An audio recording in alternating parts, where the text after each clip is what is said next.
אז אנחנו יוצאים לדרך, היום הכנו חידושים ענקיים.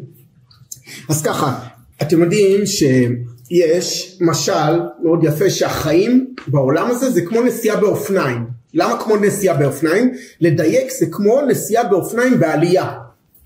כי אם אתה לא מדווש, בהכרח אתה מדרדר אחורה. אין דבר כזה בחיים להיות בניוטרל. כל רגע, כל שנייה, או שאתה עולה או שאתה יורד. עכשיו, איך אנחנו עולים? איך אנחנו עולים? אני מדבר מבחינה רוחנית. איך עולים מבחינה רוחנית? עמית, מה אתה אומר? איך אנחנו עולים מבחינה רוחנית? מה, בחיים האלה? בחיים, עכשיו שאנחנו פה, הנשמה נמצאת בתוך הגוף. ללמוד תורה, להקשיב לשיעורים מדי פעם. להקשיב לשיעורים, לברך וכו'. עכשיו, אנחנו החיים של כולנו מאוד מאוד מלאים, אבל כשאני יושב ברכב, בדרך לעבודה, חזרה מהעבודה, בפקק, אני יכול או לשמוע איזה דבר תורה, או שאני יכול לבזבז את הזמן על איזה בלבולי שכל בגלגלץ וכל מרים בישין, נכון? עכשיו, הדבר העוד יותר חזק מלשמוע שהוא תורה זה לקרוא.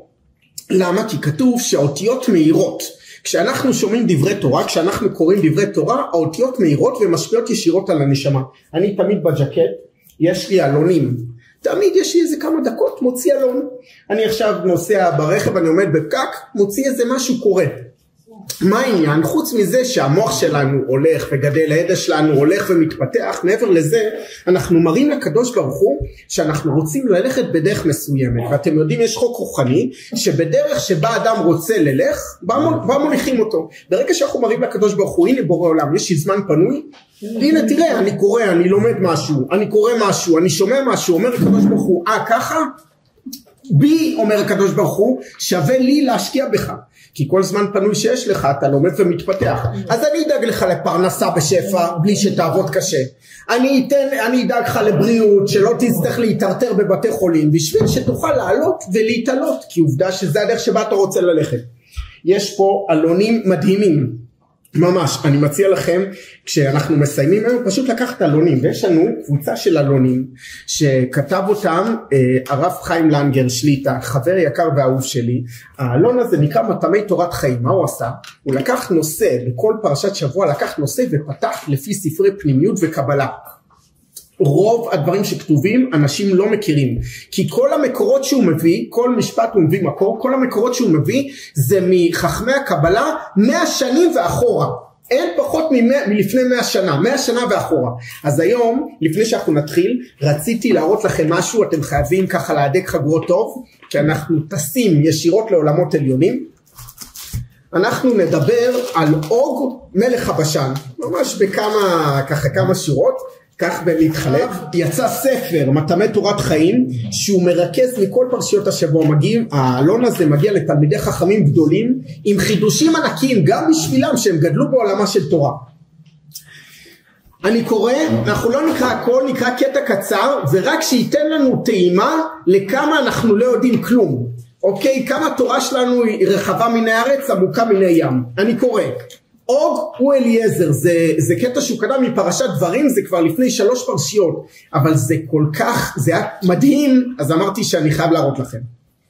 אני קורא, התורה מתארת את אוג מלך הבשן, שנאמר, כי רק אוג מלך הבשן נשאר מיתר הרפאים.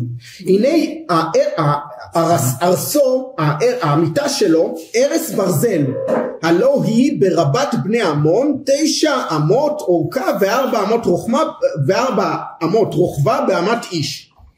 ועכשיו הוא מסביר, השם מצווה את משה רבנו לא לירא, לא לפחד מפני אוג, כי הוא עתיד לתת אותו בידו, שנאמר, ונפל ונעל דרך הבשן ויצא אוג מלך הבשן לקראתנו, הוא וכל עמו למלחמה אדרי.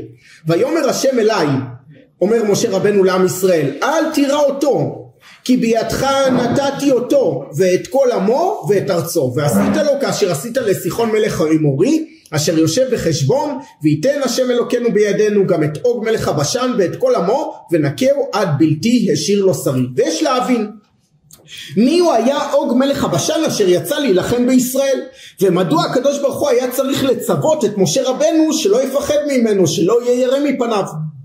אוג וסיחון היו 2 ענקים מבניו של מלאך שירד מן השמיים. זה תורה, זה הכל תורת אלוקים חיים. בימי בראשית ירדו מהשמיים שני מלאכים ששמם שמחזאי ועוזיאל.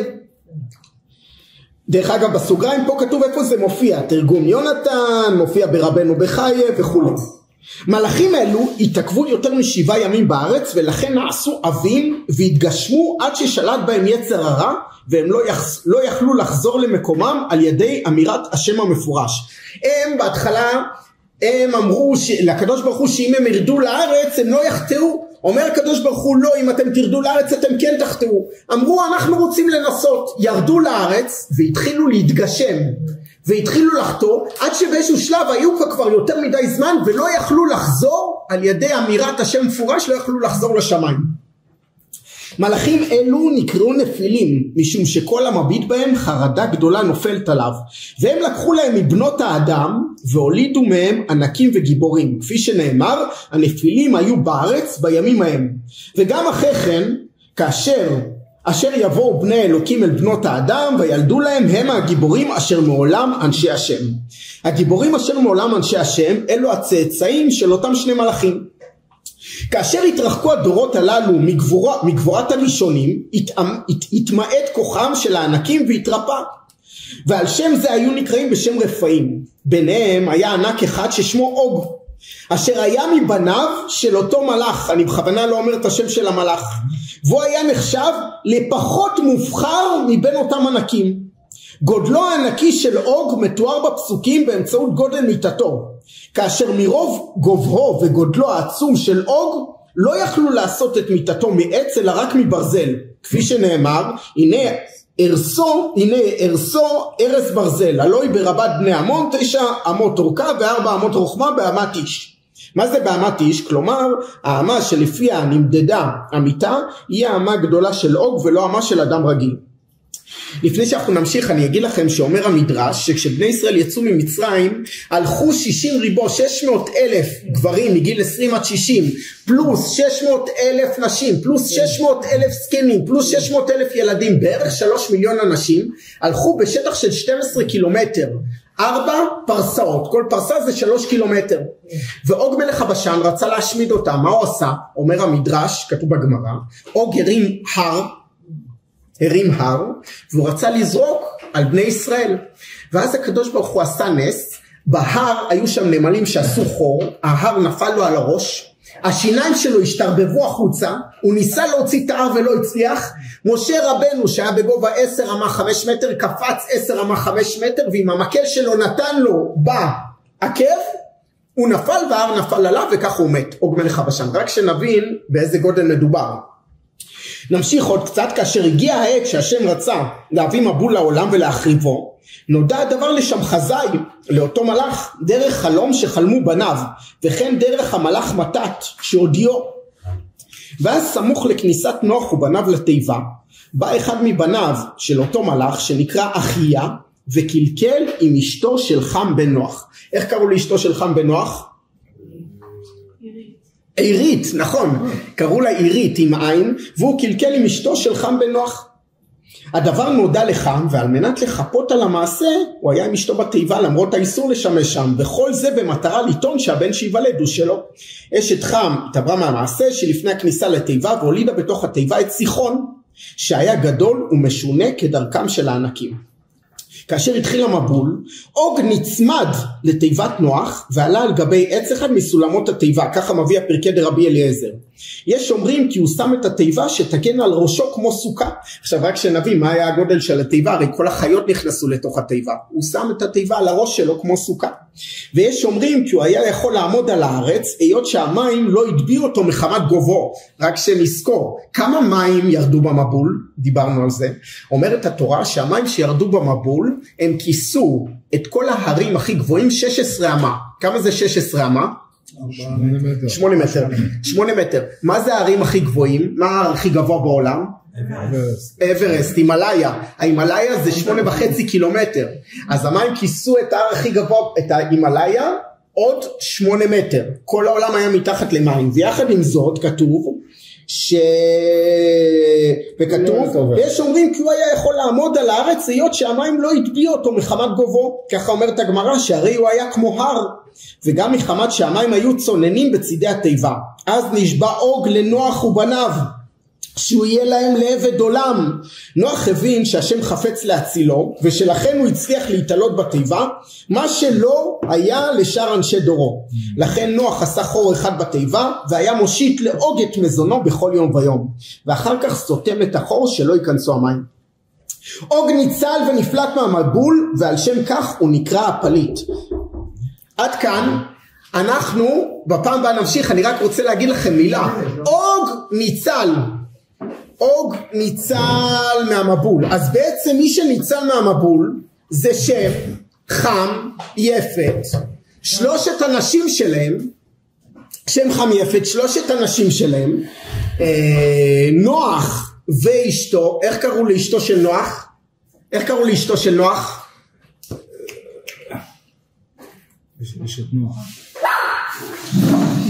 לאשתו של נוח קראו נעמה, והיא הייתה אחות של תובל קין. אז ניצלו 4 זוגות, ואוג מלך הבשן, גם אוג מלך הבשן ניצל בתיבה. אני רק אגיד לכם במאמר מוסגר שאותו אוג שניצל מהתיבה הוא הגיע לחם, וחם לקח אותו ונתן אותו לנכד שלו. מי היה הנכד של חם? נמרוד. ונמרוד, אוג מלך הבשן היה בבעלותו של נמרוד, וכשנמרוד זרק את אברהם אבינו לכבשן האש, אברהם אבינו ניצל, ונמרוד נתן לו מתנות. בין היתר הוא נתן לו את אוג מלך הבשן, ואוג מלך הבשן הפך להיות המשמש, העבד של אברהם אבינו. ממש. ואוג הזה הוא לא היה קטן, הוא היה יצור עצום וענק, בן של מלאכים שנפלו מהשמיים. רק רציתי להראות לכם פה איך אנחנו לפעמים קוראים, כשאנחנו קראנו על נוח וכולי מה שהיה שם, זה לא מוזכר שם. למה? כי זה הכל שייך לרובד היותר פנימי בתורה, שהכל כתוב, יש לנו מקורות להכל. אז בעזרת השם אנחנו נמשיך בפעם הבאה, אבל זה היה חשוב לי להראות לכם. אוג הזה חי למשך הרבה זמן. אבל אתה יכול להזכיר אחר כך, הוא התגלגל, היה לו חתיכת גלגול. אוג מלך הבשן. איך הוא הגיע בין שהוא היה עבד של אברהם עד שמשה הרג אותו? חתיכת תקופה. נכון מאוד. אז אוג מלך הבשן הוא המשיך להיות עבד אצל אברהם אבינו, ואצל אברהם אבינו הוא הלך והתקדש ונהיה יותר ויותר רוחני, עד שבאיזשהו שלב הוא הפך להיות אליעזר. מה הכוונה? כתוב במסכת סופרים בדף האחרון, כתוב אוג הוא אליעזר. אנחנו יודעים שאליעזר, אברהם אבינו שלח את אליעזר למצוא אישה ליצחק, אז הוא שמח על אותו אליעזר. אז איך כתוב אוג הוא אליעזר? אוג אנחנו קוראים, הוא היה רשע מרושע, אליעזר היה צדיק. איך זה מסתדר? מה אתה אומר? עשה תשובה. אבל כתוב, מביא הרב חיים לנגר, אני שאלתי הרבה תלמידי חכמים איך זה מסתדר, ואז סיפר הרב חיים לנגר דבר מדהים, שכתוב בספרי פנימיות, ש4 במהלך ההיסטוריה הצליחו לשכפל את עצמם. אני יודע שזה נשמע הזוי, אבל פשוט הצליחו בהיותם בחיים להוציא את החלק הרע ולהשאיר רק את החלק הטוב. מי עשה את זה? עשה את זה יוסף הצדיק, ולכן כשאשת פוטיפר תפסה אותו, כשהיא רצתה לעשות איתו עבירה הוא ברח, ולכן כתוב שהוא השאיר את הבגד, השאיר את הבגד. מה זה השאיר את הבגד? זה רמז לזה שהוא השאיר את החלק הרע, נשאר אצלה. ולכן יוסף, ולכן היא יכלה להגיד הנה תראו הוא רצה לחטוא איתי, היא החזיקה בו. עלילה. השנייה שעשתה את זה זאת אסתר המלכה. אסתר המלכה ראינו שהיא הלכה ברצון לבקש רחמים מאחשוורוש. אם היא הלכה ברצון, איך היא יכלה לחזור אחרי זה לחיות עם בעלה, עם מרדכי? אז כתוב בספרים שהיא שלחה דמות שלילית בדמותה, שהלכה וחיה עם אחשוורוש, ולכן היא יכלה לחזור לחיות עם מרדכי. מי, אסתר? כן. אמרת בעלה. כי מרדכי היה בעלה, מרדכי היה גם דוד שלה וגם בעלה. כן. השלישית שעשתה את זה זאת שרה אימנו. שרה אימנו תפס אותה פרעה וכביכול התחתן איתה. כתוב בפסוק איך זה מסתדר? איך יכלה לחזור לחיות עם אברהם? גם שרה הוציאה את החלק הרע ונשארה רק עם החלק הטוב. זה הכל דברים גבוהים וזה דברים של פנימיות, אבל זה מה שכתוב. הרביעית שעשתה את זה זאת יעל, שככה היא הצליחה להרוג את סיסרא, וכתוב שם אם נסתכל בפנים אנחנו נראה איך היא בדיוק הצליחה להרוג אותו. אז היא הצליחה להרוג אותו על ידי זה שהיא התחתנה איתו. איך היא יכלה להתחתן איתו? הרי הוא גוי רשע מרושע. גם היא עשתה את זה.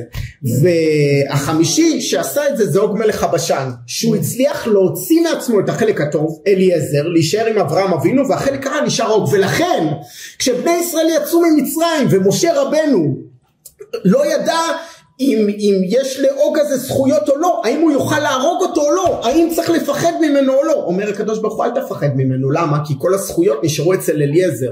אוג נשאר בלי זכויות, ולכן משה רבנו יכל להרוג אותו, ולכן באמת עם ישראל הצליחו לגבור על אוג מלך הבשן. מאברהם הגיע ליצחק, יעקב, אחרי שאוג היה אצל אברהם הוא נהיה אליעזר. אליעזר הזה המשיך להיות העבד של יצחק, והמשיך להיות העבד של יעקב, והמשיך אחרי זה לשבטים, ומתי הוא חזר להיות פתאום אוג? הוא לא חזר להיות, זה מה שאני אומר. בהיותו בחיים יש שניים, טוב ורע.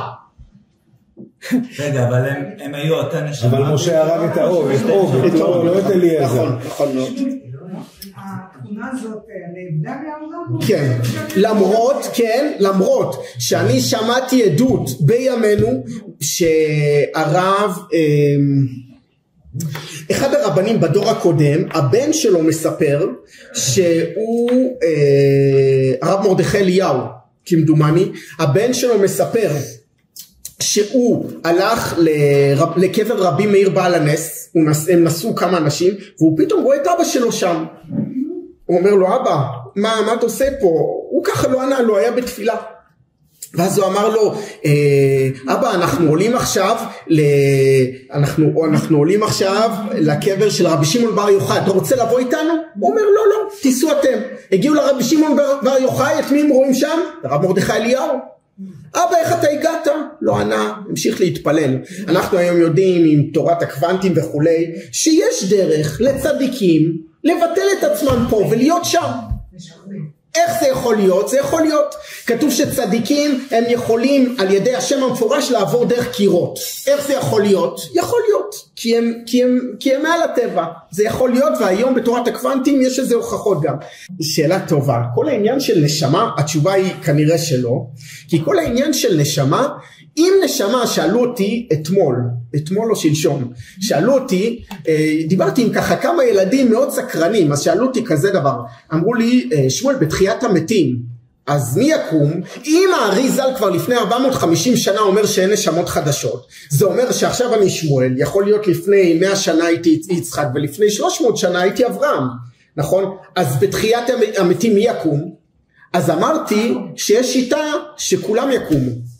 אם כולם היו מחוברים לקדוש ברוך הוא, כולם יקום. אמרו לי, איך זה יכול להיות? מה זה אותה נשמה? אז התשובה שהנשמה זה כמו נר, כתוב נר השם נשמת אדם. כשאני לוקח נר ואני מדליק 100 נרות, האם החסרתי משהו מהנר הזה? לא. אותו דבר, הנשמה יכול להיות גם פה וגם פה. ומי יקום? אם כולם היו צדיקים, כולם יקום. ויש שיטה שאומרת מי שהיה הכי צדיק ומי שהיה הכי קרוב להגשים את יהודו הוא זה שיקום. ויש שיטה שאומרת שאולי חס ושלום אף אחד לא יקום מתוכם. למה? כי לא כתוב שכולם יקומו, כתוב רבים מישני עפר יקיצו. רבים, לא כולם. מה אחד התנאים לקום? אחד התנאים לקום בתחיית המתים זה להאמין שתהיה תחיית המתים והמתים יקומו. מי שלא האמין בתחיית המתים לא יקום. אומר הקדוש ברוך הוא, אתה לא האמנת, אז למה יהיה לך את הפריבילגיה לקום? אז אנחנו צריכים כל הזמן להחדיר בתוכנו תחיית המתים, ויהיה מצב שכולנו נקום. זה בהקשר לשאלה שלך. אז מה הנשמה? זה לא כזאת תשובה פשוטה. בחנויות שמוכרים פיצוחים, ממתקים או חמוצים בעמדות פתוחות לפי משקל, האם מותר לקחת סוכריה אחת למשל ולטעום?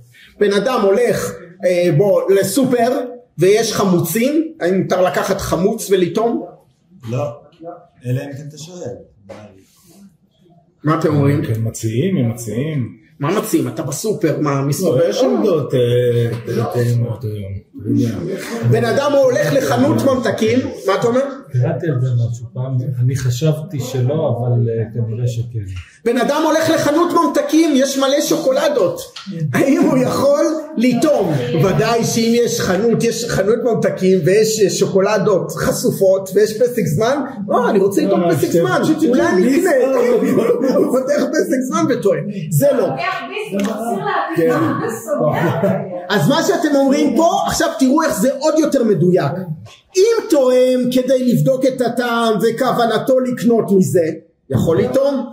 ככל שהדבר מקובל במקום, כמו שאת אומרת, ככל שהדבר מקובל במקום, אבל אם רוצה לטעום ללא כוונת קנייה, אסור אפילו אם קונה דברים אחרים בחנות. הוא יודע שאת המרצפן המוזר הזה, העטוב בוורוד או כחול, לא עטוב, נכון? מרצפן כזה מוזר שאף אחד לא אוכל, נכון? הוא אומר לעצמו, אני איתם מזה, אני בטוח לא אקנה מזה, אני קונה את השוקולדות החשופות, אבל מזה אני איתם. אסור לו לטעום מזה, אם אין בכוונתו לקנות את זה, אפילו שהוא קונה דברים אחרים ב100 שקל. רגע, שנייה, זיתים. אם הוא מתכוון לטעום את הזית השחור ללא חרצנים, ויש בדעתו לקנות, אז הוא יכול לטעום. אם הוא יודע לכתחילה שהוא את הזית השחור הוא לא אוהב, אבל סתם בא לו לטעום, לראות מה הטעם, ודאי, והוא מתכוון לקנות דברים אחרים, מאותה סט של חמוצים, ודאי שאסור לטעום. זה תקף להכל, לכל דבר בעצם. נכון.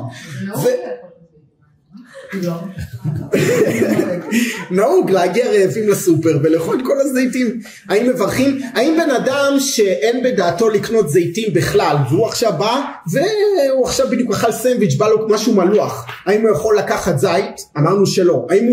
אם הוא כבר לוקח זית, האם הוא צריך לברך על הזית או לא? ברור שצריך. לא, זה מצווה דרך עבירה. אין זה מברך, אומרים חז"ל, כי אם מנעץ. אתה עכשיו גוזל, אם אתה עכשיו גוזל אתה תברך, הפוך, אתה מושך על עצמך מקטרגים, אתה מושך על עצמך מלאכים שליליים. אם אתה עכשיו גוזל, תינוק שנשבע זה פרמטר אחר, זה כמו קלף אס, זה כמו אצבע אלוקית. לא, אם הוא לא ידע, הוא לא ידע, דרך אגב זה לא כזה פשוט. בן אדם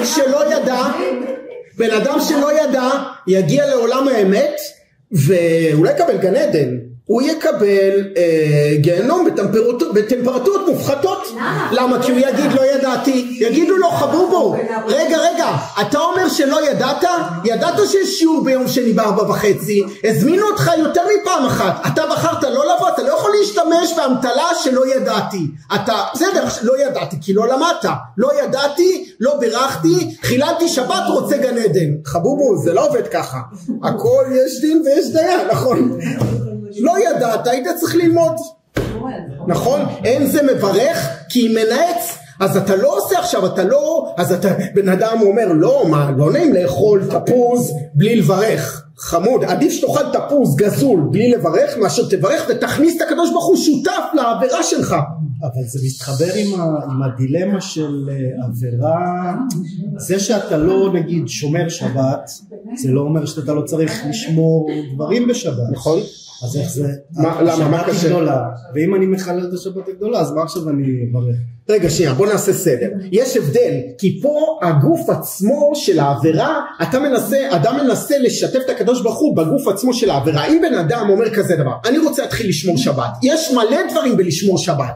אסור להדליק אורות, אסור לראות טלוויזיה, אסור להתעסק בפלאפון, צריך לעשות קידוש.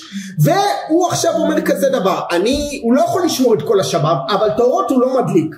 בסדר, אז את האור שהוא לא הדליק, הוא יקבל על זה שכר. זה שהוא עושה עבירה אחרת, הוא עושה עבירה אחרת. אז הוא לא מכניס הקדוש. אני אגיד לך למה זה דומה. לברך בשבת? מה לברך?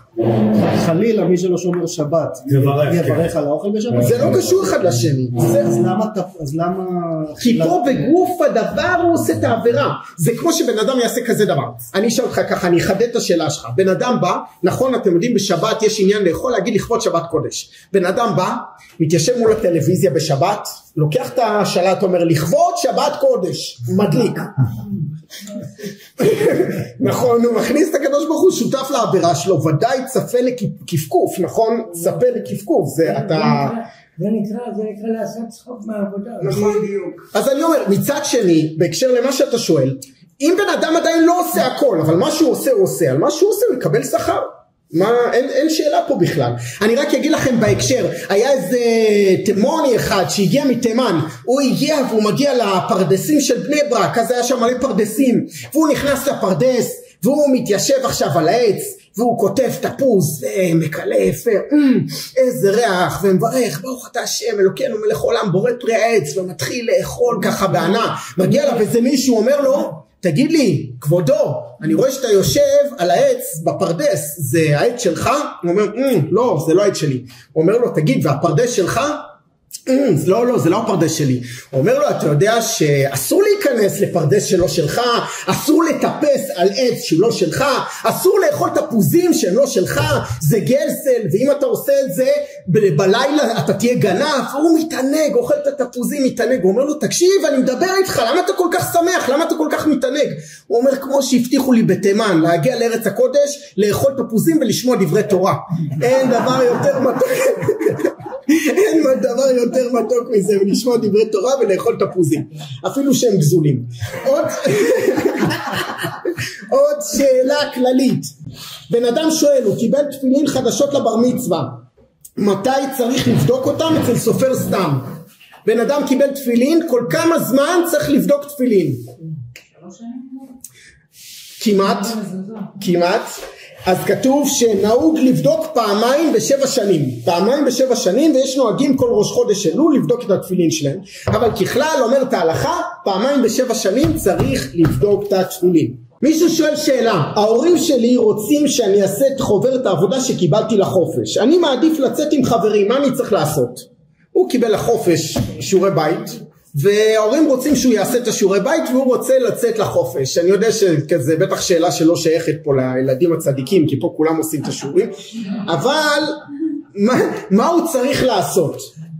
מה אתם אומרים? אם זה היה משהו שהיום אומרים, נגיד, אם זה היה על חשבון נגיד משהו של תורה, לימוד תורה, אז הוא לא היה חייב להקשיב להורים, אבל נראה לי שבסיטואציה כזאת כן צריך להקשיב. אתה אומר שאם זה גיאוגרפיה על אדמת לס, אז אפשר לא להקשיב להורים ולא לעשות שיעורים, אבל אם מדובר על הנביא או תנ"ך, אז התשובה...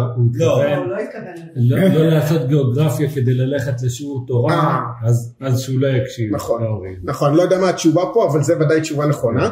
אבל אומרים פה, הדבר הכי טוב לאדם הוא להסתדר עם ההורים שלו, שזו מצווה ששכר אריכות ימים בצידה.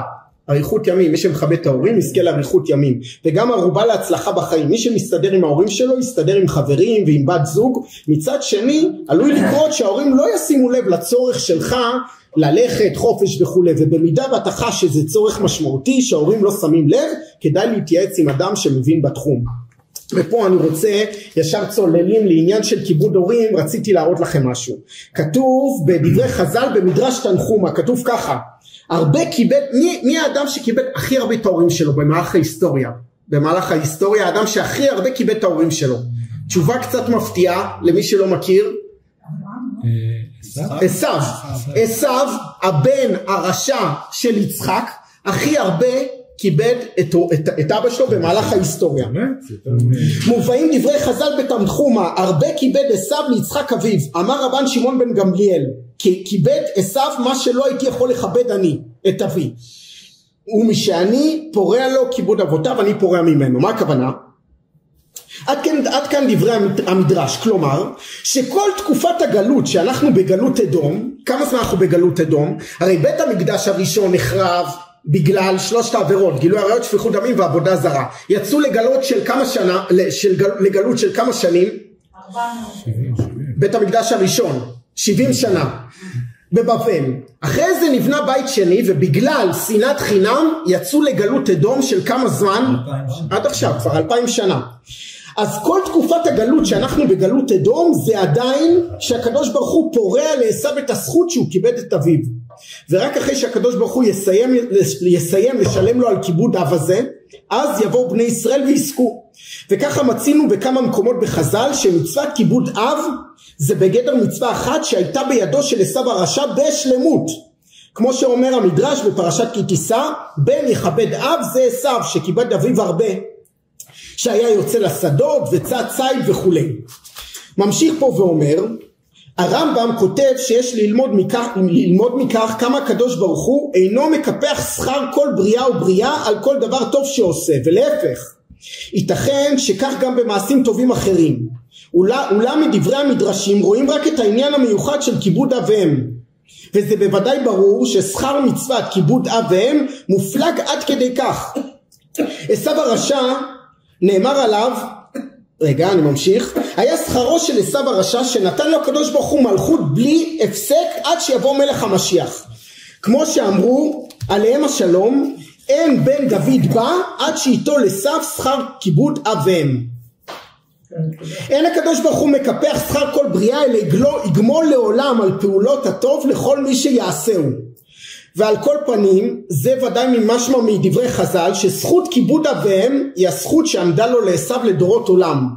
וראו עוד דברים נפלאים בספר יערות דבש, ולא היה לה שום בכוחה של הדסה היא אסתר כנגד המן האגגי נכדו של עשיו, מאחר שאין לה אב ואם ולא היה לה שום גם במצוות כיבוד אב ואם. לאסתר לא היה אבא ואמא, בגלל זה מרדכי גידל אותה, ובגלל שלא היה לה אבא ואמא בגלל זה היא לא עברה על מצוות כיבוד אב ואם, כי לא היה לה אבא ואמא, ולכן היא זאת שיכלה להילחם ולנצח את המן. וממשיך פה, אין זרעו של עשיו נופל אלא ביד זרעה של רחל, דהיינו משום שעשיו בא מכוח כיבוד אב שכיבד יצחק, וזרעו של רחל לא ציירו את יעקב. שורה תחתונה, כיבוד אב ואם זה כל כך חשוב וכל כך נחשב וכל כך קשה, שעשיו עשה את זה בשלמות, ולכן השכר שלו הוא עד היום. ולכן אנחנו שזכינו, למי שיש עדיין אבא ואמא שיחיו לאורך שנים רבות וטובות, אז אורך שנים רבות וטובות, אנחנו חייבים לכבד אותם כמה שאנחנו יכולים, להקשיב להם, כי השכר על זה זה אריכות ימים. אחרי שאמרנו את זה, רציתי... כן, מה? למה אנחנו בגלות? אמרת שאנחנו בגלות.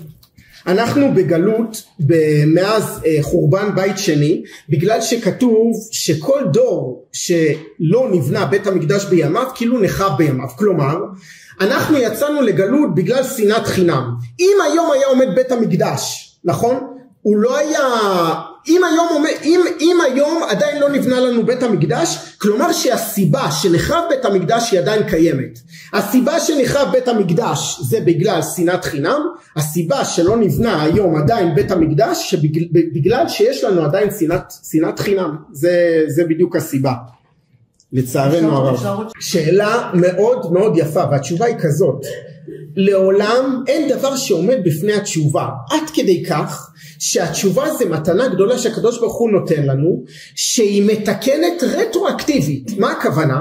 דיברנו על זה שאם בן אדם לוקח כוס ושובר את הכוס, גם אם הוא לוקח את הכוס למומחה סיני שיודע לחבר בדיוק, עדיין הכוס לעולם נראית שהיא הייתה שבורה, ורואים עכשיו שהיא מודבקת.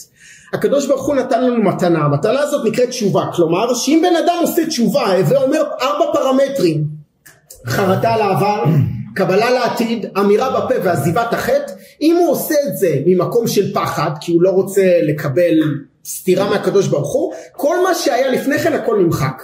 אבל אם הוא עושה את זה מתוך אהבה, מה הכוונה מתוך אהבה? איך יכול להיות שהקדוש ברוך הוא אמר לי לכבד את ההורים, ואני ככה מזלזל גם במה שהקדוש ברוך הוא אמר, וגם בהורים שלי שקמו אחריי וניקו אחריי ועזרו לי כל החיים ואני זלזלתי בהם, אני רוצה לחזור על זה בתשובה. כשבן אדם עושה את זה מתוך הכאב הזה, מתוך אהבה, כל המינוסים הופכים להיות פלוסים. בבת אחת, כל הפעמים שהוא זלזל בהורים שלו, בבת אחת זה הופך להיות פלוס, ויש לו שכר אינסופי על זה. יש לנו תשובה, הקדוש ברוך הוא נתן לנו תשובה שלעולם יכולה לתקן את הכל, ואף פעם לא מאוחר, אף פעם לא מאוחר. כותב פה החפץ חיים, לא נתאפשר לנו לבנות את בית המקדש, בוודאי היה כל אחד מאיתנו מסייע ככל יכולתו בעבודת הבניין. והנה כידוע, נחרב בית המקדש בעבור שנאת חינם ולשון הרע, בדיוק מה שדיברנו. ואין הוא נבנה מחדש עד שלא יתוקן חטא זה, החטא של לשון הרע, שנאת חינם, עד שזה לא יתוקן לא ייבנה בית המקדש. הרי יוצא שמי ששומר לשונו מרע נוטל חלק בבניית בית המקדש. מי שלא מדבר לשון הרע יש לו חלק עכשיו בבניית בית המקדש. ועוד דבר כתוב, המתייגע בלימוד הלכות לשון הרע, השם יתברך מסיר ממנו את היצר הרע ומסיתו לדברים אסורים. כך גם בכל המצוות, מי שמתייגע ללמוד הלכה של מצווה מסוימת, על פי דברי חז"ל, כתוב ככה, אם יגעת הרבה בדבריהם, בדברי תורה, הקדוש ברוך הוא מסיר יצר הרע ממך. כלומר, יש לי בן אדם איזשהו יצר הרע, זה לא משנה אם זה לשון הרע, או איזושהי תאווה, או גאווה, או עצלות, או קינה, או כעס. אתה רוצה לשנות את זה? תתחיל ללמוד את ההלכות, איך משתנים, והקדוש ברוך הוא בדרך ניסית יסלק את זה ממך. והיום אמרנו, היום אפשר לשמוע ולשנות את זה על ידי שמיעת שיעורים, על ידי קריאה, פשוט להראות לקדוש ברוך הוא, אני רוצה ללכת בדרך הזאת. אני אקרא לכם פה עוד קטע קצר על הבבא סאלי. מסופר על הבבא סאלי שכשהוא היה ילד קטן, יום אחד הוא חזר הביתה כשהוא ממורמר. שאל אותו אבא שלו, מה קרה? הוא סיפר שאחד הילדים צייר אותו. ומה עשית לו? שאל אביו. עניתי לו בדיבור קשה. אמר לו אביו, תדע לך בני שהפה הוא קדוש, וכל מילה שיוצאת מהפה משפיעה. אם אתה תרגיל את עצמך, בני יקירי, לא להוציא שום דיבור רע מהפה, אלא רק דיבורים טובים, אני מבטיח לך שכל תפילותיך וברכותיך יתקיימו. וככה היה. אנו למדים מכך דבר נפלא, מה הכוח של הפה של יהודי או יהודייה. וניתן ללמוד עוד מהמעשה שמספרת הגמרא על רוכל שהיה מחזר בעיירות וצועק, מי רוצה סם חיים? מי רוצה לקנות ממני סם חיים? שמע אותו רבי ינאי ואמר לו, בוא תעלה אליי הביתה. ענה לו הרוכל, זה לא בשבילך כבוד הרב, מה שאני מוכר זה לא בשבילך, אתה לא באמת צריך את זה. בסוף הוא עלה לביתו של רבי ינאי והראה לו בספר תהילים שכתוב, מי האיש החפץ חיים, ימשיך רבי מאיר, מי האיש החפץ חיים, אוהב ימים, לראות טוב, נצור לשון חמרה ושפתיך מדבר מרמה. אמר רבי ינאי, הרוכל לימד אותי דבר נפלא. שאלו התלמידים, אבל כבוד הרב זה פסוק בתהילים. הסביר רבי ינאי, עד עכשיו אני הבנתי מי האיש החפץ חיים. הכוונה, מי רוצה שיהיה לו טוב בעולם הבא. מי שמדבר לשון הרע הוא מסכן, הוא מעביר את כל המצוות שלו לחברו, וממילא לא יישאר לו כלום בעולם הבא. ובפרט מישהו בא לשון הרע שכל הזמן מדבר, שזה חמור מאוד. אבל אמר רבי ינאי, היום מתחדש לי חידוש נוסף, שמי שמדבר לשון הרע גם עולם הזה אין לו. ומאידך מי ששומר פיו ולשונו שומר מצרות נפשו. וכך גם במציאות שלנו, יש אנשים שיש להם פה והם כל הזמן מדברים, ותבדקו תראו שיש להם הרבה מתנגדים. ומאידך אדם ששותק רק מרוויח, ובדרך כלל כולם אוהבים אותו. בעיתונים יש הרבה לשון הרע, בטלוויזיה אין סוף לשון הרע ורכילות. עכשיו תזכרו, בלשון הרע 3 נפגעים, מי שמדבר, מי שמדברים עליו ומי ששומע. וכמה צריך להיזהר, לברוח כמו מאש. בן אדם יש לו יצר הרע לשמוע חדשות, תשמע 5 דקות סגור את הפינה, עדיף שלא תשמע בכלל. אבל יש לך את היצר הזה, תשמע קצת ותשתחרר, תברח מזה. נשיונל ג'אוגרפיק, תראה דברים אחרים, אל תראה את הזבל הזה, כי זה פוגע בך, וזה פוגע בך לא רק בעולם הבא, זה פוגע לך גם בעולם הזה. פתאום קשיים של פרנסה, הרכב לא מתפקד, בעיות בריאות, בעיות של חינוך ילדים, שלום בית. מי צריך את זה? זה בדרך סגולית, זה משפיע לרעה על האדם. שואל עמית פה, האם לשון הרע, איסור לשון הרע, האם זה תקף גם על גויים? תשובה, מה אתם אומרים?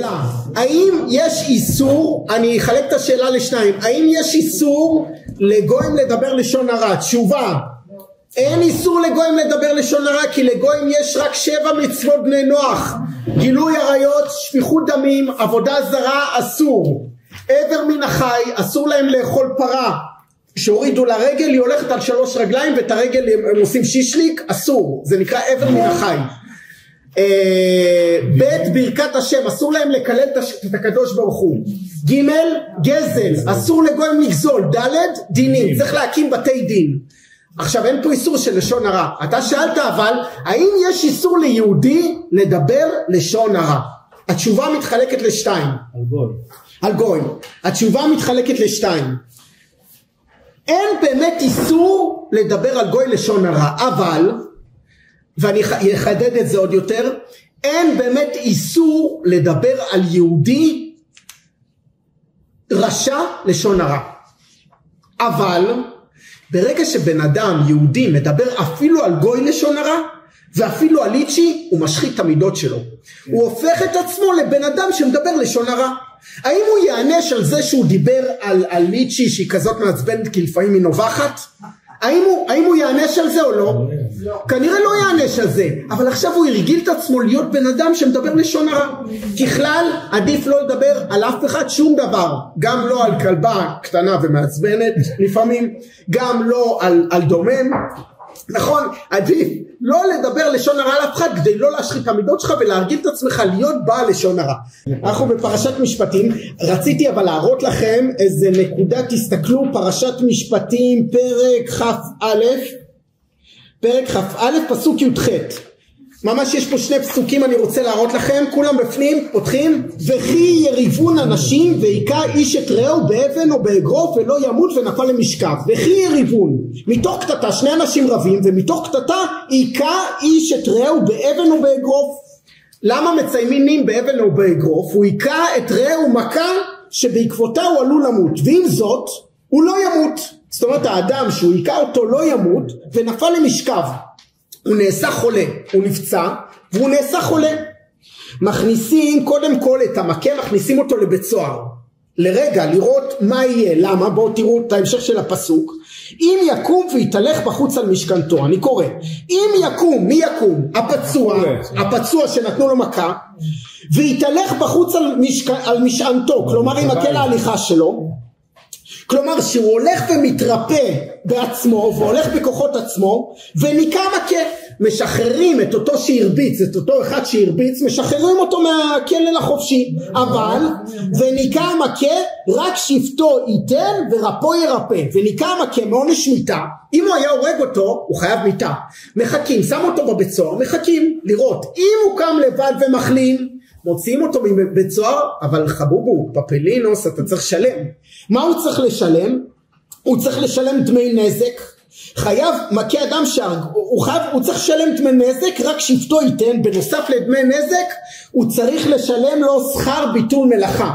זאת אומרת זה שקיבל את המכות הוא היה כירורג שעושה בניתוח של שעה $100,000, צריך לשלם לו על השעה הזאת שכר ביטול מלאכה.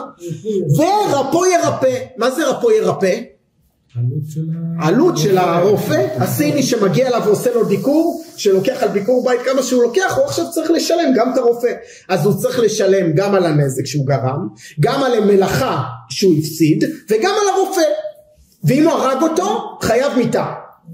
עכשיו פה נכון, זה צו רע, זה נקרא נזק 6 דברים: נזק, צער, בושת, ריפוי ושבט. 5 דברים: נזק, צער, בושת, ריפוי ושבט. זה קיים גם היום העורכי דין? כן. יש ראשי נזק, אבל לא כולם, כל אלה. לא, מבסוט את זה. טוב שיש משפט. כן, בסבל, חזן, כושר, השנים העבודות. אבל יש לי שאלה, האם היום בבית דין, אם אותו אחד שחטף מכות, אותו אחד מנתח צפונבוני מצפון תל אביב, הגיע אליו סודני, הוריד את הכפכף ונתן לו מכה עליו, שבר לו את האף, הוא צריך לקבל צער, נזק, ריפוי וכולי. אבל האם בושת משלמים לו? הרי זה בושה בשבילו שהסודני הוריד את הכפכף והוריד לו וככה הוא שבר את האף. כשהוא יסתובב עם הקולגות שלו הכירורגים, שישאלו אותו הכירורגים, תגיד מה קרה לך לאף נשבר? הוא אומר לא, קיבלתי מכה. איך קיבלת מכה? אז הוא יכול, האם הוא צריך האם מחייבים אותו לשלם עוד על הבושת? היום עוגמת נפש, אם יש ראש נזק, אז אין בפקודת הנזיקין עוגמת נפש. אבל הפסיקה יודעת שיש בושה, שזה, שופטים מפצים את זה, מפצים. זאת אומרת, יש פה עניין, אז התורה שלנו מלמדת שבנוסף צריך גם לשלם לו בושת, ואצל כל אחד הבושת היא אחרת, נכון? אז גם בושת צריך לשלם לו. אבל פה רציתי להראות לכם נקודה, ורפו ירפא. זהו אזכור משמעותי ראשון בתורה בדבר מעמדו של הרופא, כחלק מסדר העולם הראוי והנכון, ומכאן למדו חכמים שניתנה רשות לרופא לרפות. ראו מסכת ברכות דף סמך. עכשיו אני רוצה לשאול אתכם שאלה פילוסופית. בן אדם נגזר עליו להיות חולה, הקדוש ברוך הוא גזר שהבן אדם עכשיו יהיה חולה, בא רופא ועם יכולות שיש לו מרפא אותו. האם זה לא התערבות של הרופא בגזרה של הקדוש ברוך הוא? איך ניתנה בכלל רשות לרופא לרפא? בעולם נתן לו את היכולת לרפא. את היכולת? הוא שליח שלו אפילו, לא? אבל אני אומר כזה דבר, הקדוש ברוך הוא מעניש אותו מסתומה בגלל שהוא דיבר לשון הרע, בגלל שהוא לא ברך, בגלל שעשה מה שהוא עשה. עכשיו הקדוש ברוך הוא, עכשיו הבא הרופא, ועם היכולות שיש לו, נותן לו צמחי מרפא, נותן לו אינטרווה, אז הוא מתרפא. איך זה יכול להיות? נותן לו הזדמנות לעשות תשובה. אם לא היה את הפסוק הזה, אסור היה לרופא לרפא. בגלל הפסוק הזה ורפו ירפא, אומרת הגמרא, מכאן ניתנה רשות לרופא לרפא. כי אם לא היה כתוב את הפסוק, אסור היה, לא הייתה ניתנת לרופא רשות לרפא. ועכשיו אני אשאל אתכם עוד דבר, כתוב בגמרא, הטוב שברופאים לגיהנום. כך כתוב, הטוב שברופאים לגיהנום. בואו תגידו לי למה הטוב שברופאים לגיהנום? לכאורה הטוב שברופאים פרס נובל. אנחנו אומרים כל יום אתה יגיע שרופאך. אוקיי, אבל אמרנו, רגע, הרופא הכי טוב שלנו זה הרוקדות. אז למה לשלוח את הרופאים לגיהנום? בסדר, רבי מאיר אתה אומר אני השם רופאך, הקדוש ברוך הוא הרופא מספר אחד. מצד שני אמרנו שהקדוש ברוך הוא נתן רשות לרופא לרפא, למה לשלוח אותם לגיהנום? תנו לי סברה למה הטוב שברופאים לגיהנום. אולי אלה שהצליחו יותר מדי. מה אתה אומר? יש שם הרבה חולים. איפה? בגיהנום. נכון. יש גם הרבה זקוקים לעורכי דין, שמעתי. נכון. מזגנים, יש מזגנים. אוקיי, עכשיו זה כבר תשובה שמתקרבת. אני לא יודע אם אתם מכירים רופאים, אבל יש רופאים שהם קצת שחצנים. אין כאלה הרבה, אין הרבה, אבל יש כאלה שחצנים. מה זה אומר? זה אומר שמגיע לה וזה חולה, והוא לא יודע לגמרי מה התרופה. אז מישהו, רופא שהיה לו קצת ענווה, היה בא, מתקשר לקולגה שלו, מה אתה אומר? שואל את הסטאז'ר שלו, אפילו שהוא צעיר ממנו ב-25 שנה, תקשיב, אתה לא מזמן סיימת את לימודי רפואה, במקרה כזה וכזה, מה דעתך צריך לעשות? האם רופאים מתייעצים עם הסטאז'רים שצעירים מהם ב-25 שנה? רובם לא. ובגלל הגאווה שלו, בגלל שהוא מרגיש שהוא נמצא למעלה שם באולימפוס והוא לא מתייעץ, יוצא שיש הרבה חולים שלא קיבלו ריפוי נאות. בגלל הגאווה שלו יוצא שלפעמים חלק מתו אפילו אולי באמצע ניתוח הוא רצה להיכנס מפה ובא הסטאז'ר הצעיר ואמר לו פרופסור אולי כדאי מפה. רוב הפרופסורים לא יגידו כן אתה צודק בטח בוא קח את הכפפות בוא תיכנס אתה תראה לך אתה עושה את זה. הרוב לא יגידו. אז יש משפט שאומר שכל רופא עם הבית קברות שלו. משפט קצת חריף אבל בגלל זה אחת הסיבות שאומרים חז"ל שהטוב שברופאים לגיהנום. ועוד נקודה, ברגע שרופא הוא בא ומרפא, מי באמת מרפא? כמו שאמר רבי מאיר, אני השם רופאך. האם רוב הרופאים מרגישים שזה שהוא עושה את מה שהוא עושה הוא כירורג בכיר, זה שהוא עושה את הניתוח בצורה מוצלחת, האם הוא מרגיש שהוא עושה את ההשתדלות אבל הקדוש ברוך הוא מרפא? הוא מרגיש שהוא המרפא. הוא המרפא, הוא מרגיש שהוא אלוקים, נכון? ובגלל זה לכן אומרים חז"ל הטוב שברופאים לגיהנום. ועוד נקודה שאני רוצה להגיד לכם בעניין של רופאים, מביא הרב אהרון רטה בעל השומר אמונים, אומר כזה דבר, אני מצטט את מה שזה מילה כמעט אחד לאחד, הוא אומר ככה: וקיבלתי מאמי מורתי עליה השלום שקיבלה מרבותיה, שאם יש לבן אדם איזה מיחוש לא יגלה זאת לשום אדם איזה זמן, וזה בדוק ומנוסה שיעלה מאליו. הרבה פעמים בן אדם מסתובב, יש לו כאב ראש, יש לו עכשיו כאבים בגב, שואלים אותו מה נשמע? אוי, הגב, לא מרגיש טוב, הגב. למה אתה מספר?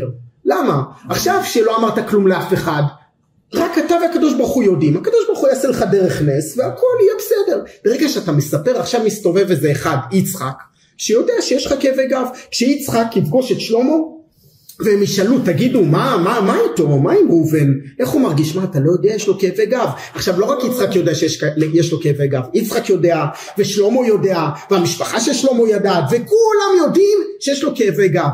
עכשיו, הקדוש ברוך הוא, בשביל לרפא אותו, צריך כבר נס. כבר נס יותר גדול. הקדוש ברוך הוא חוק רוחני, הקדוש ברוך הוא חוק רוחני לא עושה ניסים. אני אקצין לך את זה יותר. בוא לא נדבר על כאבי גב, בוא נדבר על המחלה בסטייג' 4. בן אדם בא והולך, הוא שואל חבר שלו מה נשמע, הוא אומר שיש לו את המחלה עכשיו בדרגה רביעית. אז הוא אומר לו, מה באמת? הוא עכשיו מסתובב, וכולם עכשיו יודעים שיש לו את המחלה בדרגה רביעית. האם ביום אחד הוא יכול לקום בלי תאים סרטניים? התשובה היא, לא, זה כבר צריך נס מעל הטבע. הקדוש ברוך הוא לא רוצה לעשות לבן אדם נסים מעל הטבע, ולכן כתוב שיש ברכה בדבר הסמוי מן העין. אתה רוצה משהו ברכה? אל תדבר על זה. אתה רוצה לקנות דירה? תהיה בשקט, אל תדבר על זה. אתה רוצה לעשות עסקה? אל תדבר על זה. אתה רוצה עכשיו לסגור, להתחתן, אתה רוצה עכשיו לסגור משהו? שנייה, תשמור. ברגע שזה כבר קרה, אין שום בעיה. אבל אתה רוצה שיהיה לך ברכה במשהו? תהיה בשקט, בצניעות, בענווה. כי אין הברכה שרויה, אלא על דבר הסמוי מן העין, אומרים חז"ל. נכון, ברגע שבן אדם לא מדבר, יש לו את היכולת לרפות, כי זה רק בינו לבין הקדוש ברוך הוא. אתה רוצה משהו ברכה מיוחדת, שזה יישאר בינך לבין בורא עולם. אל תפרסם. אבל עדיף להתייעץ עם רופא אם אתם מרגישים לא טוב. לא לשמור הכל לעצמך. נכון, אבל לא על כל דבר רצים לרופא.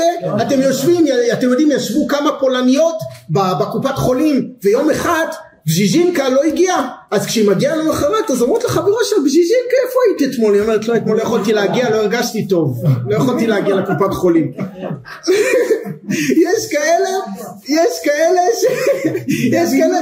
שבאים, זה הבילוי שלהם, הם בגיעות, הם יושבות בקופת חולים, ועל הדרך מדברות על זה, די, אז זה, בהקשר הזה אני רק אגיד לכם משהו על פולניה גויה, אם כבר אנחנו דיברנו, אני אגיד לכם שיום אחד איזה אחת מתקשרת לחברה שלה, הפולניה, הגויה כמובן, והיא אומרת לה, בז'יז'ינקה, מה נשמע?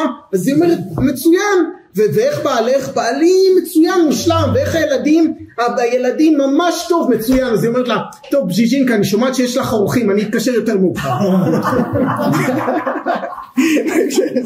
אנחנו רואים שאם בן אדם הוא לא מרגיש טוב, אחד הדברים שהוא חייב לעשות בשביל להרגיש יותר טוב, לעשות משהו שהוא אוהב. עכשיו אם משהו שהוא אוהב זה לגנוב מהשכנים, שלא יעשה משהו אוהב, אבל שיעשה מדיטציות, יוגה יהודית, שיסתובב על חוף הים, נכון, שיעשה דברים שהוא אוהב, ישחק פינג פונג, ישחק טניס שולחן, יושב כמו פקיר הודי, נכון, שכל אחד יעשה מה שהוא אוהב, והאהבה הזו ברגע שבן אדם עושה מה שהוא אוהב, אז הוא מזרז מאוד את הריפוי שלו. ודבר אחרון שאני אגיד לכם בעניין של ריפוי, היום מצאו שני דברים, אחד נשימה מאוד מאוד מזרזת ריפוי, יש כמה שיטות נשימה, למשל 347 וכולי, מי שירצה נדבר על אחרי זה. ודבר נוסף זה גראונדינג, ללכת על הרצפה, יחף על הרצפה. כנראה יש משהו במגנטיות של הרצפה שהיא משפיעה מאוד. מי שרוצה יכול לחבק עצים, באמת זה דברים שהם משפיעים, כן? לא לחבק אנשים בעל כורחם, אבל לחבק עצים נגיד אפשר. עכשיו אני רוצה שתפתחו אנחנו קופצים ישר לתחילת פרק כ"ב. אנחנו מדברים פרק כ"ב פסוק א'. לפה הגענו בפעם שעברה, פשוט היה לי חשוב לדבר איתכם על הרפוא ירפא, ואנחנו ממשיכים. פרק כ"ב פסוק א'. אם במחתרת ימצא הגנב והוכה ומת, אין לו דמים. כולם בפנים? אם במחתרת ימצא הגנב והוכה ומת, אין לו דמים. מה הכוונה?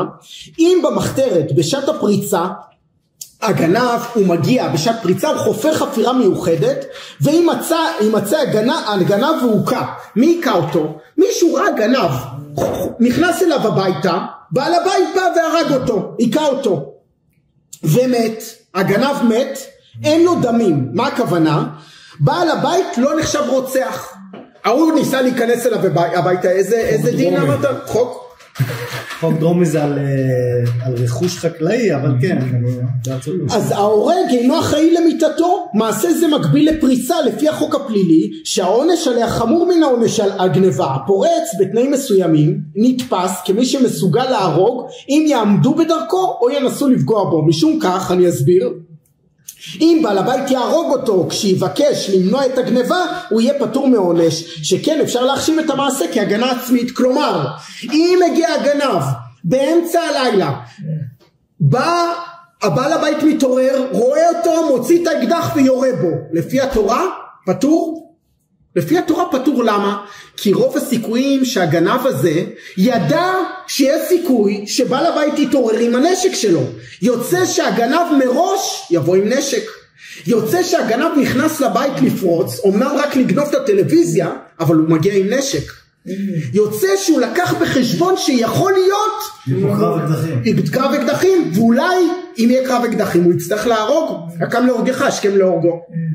אלא אם כן רש"י, אין פה יסוד של כוונה פלילית, כאילו אם אתה רואה גנב בום, אלא אם כן מדובר באבא שפורץ לבן שלו. דיברנו על זה. למה? כי אבא שפורץ לבית של הבן העשיר שלו הוא לא יבוא עם נשק. האבא לא יגיע עם נשק, הוא יגיד במצב הכי חמור מה יהיה? הבן יבוא, אני אבוא עם נשק? מה, יהיה קרב יריות עם הבן? יוצא שאם אבא פורץ לבן שלו והבן בטעות הרג את האבא, הבן יהיה חייב, כי אבא לא הגיע עם נשק. ככה אומרת הגמרא, ככה מביא רש"י. בואו נמשיך. אם זרחה השמש עליו, כלומר, תסתכלו רש"י, אם זרחה השמש עליו, אין זה אלא כמין משל. אם זרחה השמש עליו, כלומר, אם ברור לך הדבר שיש לו שלום ממך, כשמש הזה שהוא שלום בעולם, כך פשוט לך שאינו בא להרוג, אפילו יעמוד בעל ממון כנגדו, כגון רש"י, אב שחותר לגנוב ממון הבן, בידוע שרחמי האב על הבן ואינו בא לעסקי נפשות. כלומר האבא שבא לגנוב מהבן הוא לא יבוא עם נשק, אז אם הבן יצא עם נשק והרג הוא יהיה חייב. כל שאר המקרים, בן אדם רואה גנב שפורץ עליו, אפילו אם הוא לא בא עם נשק, הוא יוצא עם נשק עליו, אם הוא הורג אותו הוא פטור. יותר מזה, אפילו אם בן פורץ לבית של אבא ואבא הורג אותו, גם הוא פטור. אפילו אם בן פורץ לבית אבא ואבא הורג אותו. לא נכון, התשובה לא. רש"י לא אומר ככה, תראה מה רש"י כותב. אם אפילו כגון אב החותר לגנוב ממון בן, יוצא מפה שהפוך לא. אם בן בא לגנוב מאבא שלו, אז מה, רש"י מניח שהבן יבוא עם התכוונת הפוך, סליחה. אתה אומר נכון כן, יוצא שהפעם היחידה שהנגנב יהיה פטור אם הוא הרג, זה אם הבן הרג את אבא שלו, כי אבא שלו בהכרח לא יגיע עם נשק. אבל הפוך, בן שבא לגנוב מאבא העשיר שלו, והאבא יצא עם נשק והרג אותו, יהיה פטור, כי יש סיכוי שהבן יגיע עם נשק. ראו מה שהיה ברמת בית הכרם, על אותו עורך דין דיברנו, שהרג את שני ההורים שלו בשביל הירושה, בשביל הדירה. אתם זוכרים את זה? זה לא יכול לקרות בשום צורה.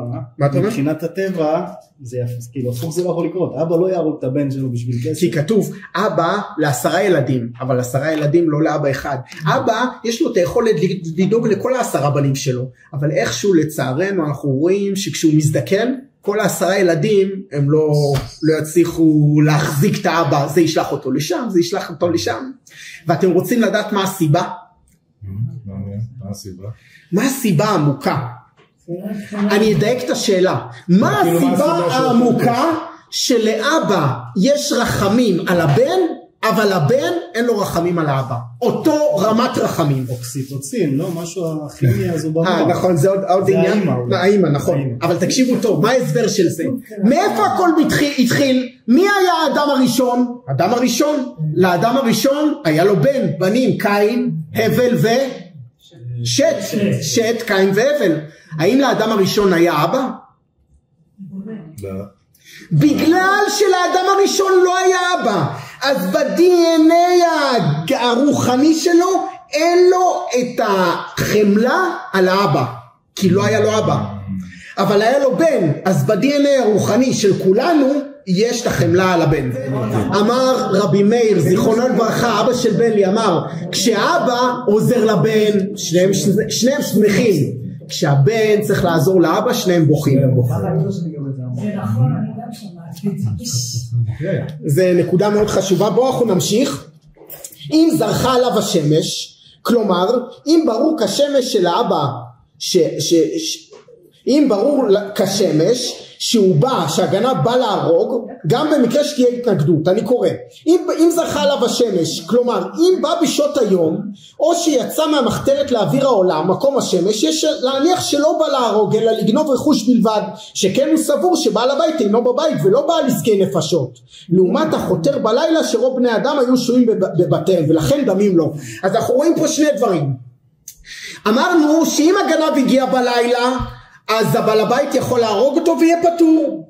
אבל אם הגנב, אם זה אבא שהגיע לגנוב מהבן, אז הבן שהרג אותו יהיה חייב, כי האבא ודאי לא מגיע עם נשק. אבל יש פה הסבר נוסף. אם הגנב הגיע באור יום, הגנב בא לפרוץ באור יום, אסור כבר להרוג אותו. למה? כי הוא לוקח בחשבון שאם הוא בא באור יום, אולי הבעל הבית נמצא בבית, אז הוא לא יבוא עם נשק. אם הוא בא ופורץ באור יום, אז יכול, אם הוא בא בלילה, הוא אומר אם משהו יסתבך יהיה פה קרב יריות, אבל אם הוא בא באור יום, הוא לא חושב ככה שיהיה מצב של קרב יריות, ולכן הוא יהיה, ולכן דמים לו, ולכן אם מישהו יהרוג אותו, דמים לו. שאלה, יש עניין של דיני ראיות בשלב הזה? זאת אומרת, יש פה חזקות, אלה חזקות שכשהן קורות, אז חזקה אם הוא הגיע בלילה שיש לו נשק, אם הוא לא אבא וכו'. אבל אם מוכיחים, אם בא הגנב ומוכיח, הייתי אומנם בלילה, אבל בלי נשק, ויש הוכחות, אז סותר את זה? ודאי שזה סותר, הוכחות ועדים, ודאי שזה סותר הכל. לדוגמה, אם בן אדם הוא בא באמצע הלילה, זה לא הבן שלו, זה לא אבא שבא לגנוב מהבן שלו, הוא בא באמצע הלילה, ורגע לפני שהוא פורץ, נכנסו שני חברים של בעל הבית, אומרים לו תקשיב, עכשיו איציק הוא הולך לפרוץ אליך הביתה, אנחנו רואים אותו פה מהחלון, הוא עכשיו רוצה לפרוץ אליך הביתה, הוא בא, יוצא, לוקח את הנשק ויורה בו, ודאי שהוא יהיה חייב. היו שני עדים, הזהירו אותך, יותר מזה הם באו והם אמרו לו עכשיו פורצים אליך הביתה והוא בלי נשק, אנחנו יודעים שהוא בלי נשק, הוא לא יכול לקחת ולירות בו.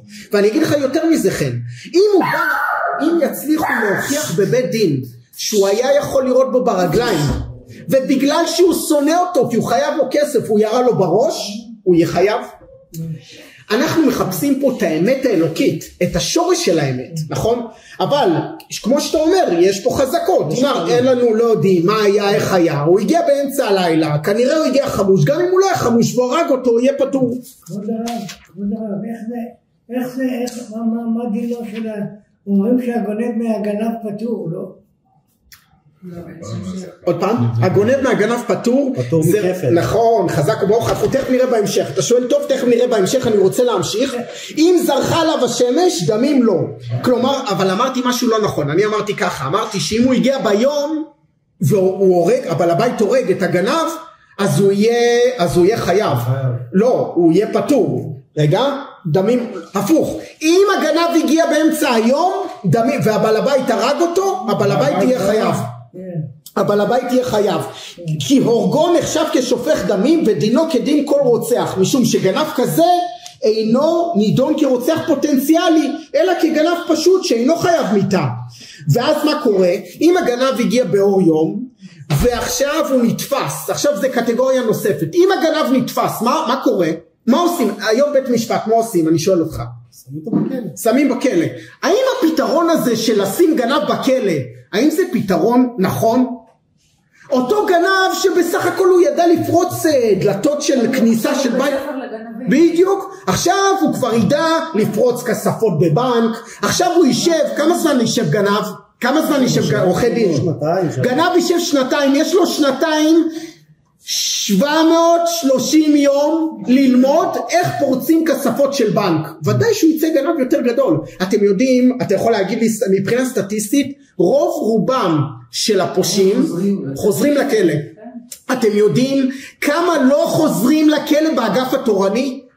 מישהו עכשיו נכנס לכלא והוא אומר עכשיו אני גם ככה פה, במקום עכשיו לשבת ולהתבחבש עם הערבים או עם הגנבים אחרים, אני אלך ילמד קצת גמרא, אני אלך ילמד קצת חומש. הוא הולך, מתפתח, לומד. כמה מתוך האגף התורני לא חוזרים לכלא? לא חוזרים לכלא 80%. 80% מתוך אלה שהיו באגף התורני לא חוזרים לכלא. למה? כמו שכתוב, כי האור שבה מחזירתו למוטב.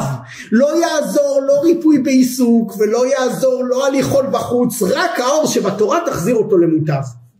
ממש. עכשיו בואו אנחנו נראה פה. אז רגע, אז אני שואל שאלה, נתפס הגנב ואין לו, עכשיו צריך לשלם, אין לו לשלם. שלם, קודם כל תסתכלו בתורה, שלם ישלם את הגניבה. כמה הוא צריך לשלם? צריך לשלם את הגניבה. ואם אין לו, ונמכר בגניבתו, נכון?